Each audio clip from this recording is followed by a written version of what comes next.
Deli dolu bir akşam, vakit ayrılık. Saatler yalnızlığa dönüyor mağrur.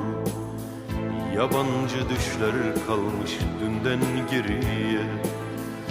Yürekler pişmanlığa çarpıyor mağrur. Adımı anamazsın, yoluma çıkamazsın. Gönülden sevemezsin sen. Geçmişi silemezsin, rüyama giremezsin. Gerçekten sevemezsin sen. Adımı anamazsın, yoluma çıkamazsın.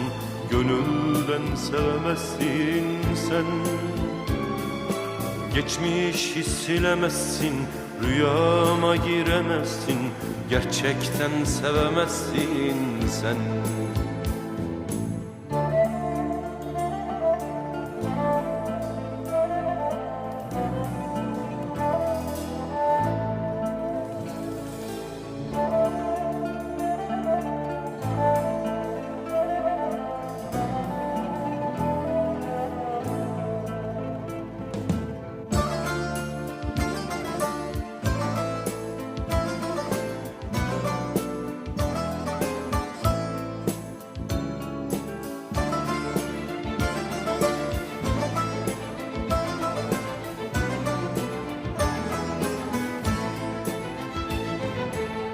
Beklenen ölümlerin kaçışı olmaz.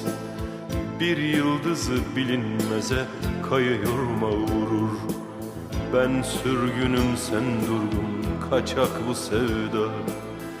Dilim hep elvedaya dönüyor mağrur. Haykırsam duyamazsın, çağırsam gelemezsin. Yürekten sevemezsin sen.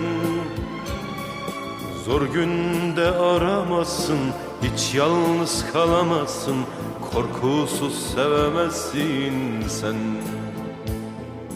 Haykırsam duyamazsın, çağırsam gelemezsin. Yürekten sevemezsin sen. Zor günde aramazsın, hiç yalnız kalamazsın. Korkusuz sevemezsin sen. Öyle bir küsüp gidişin vardı ki seni vicdansız, insafsız, kitapsız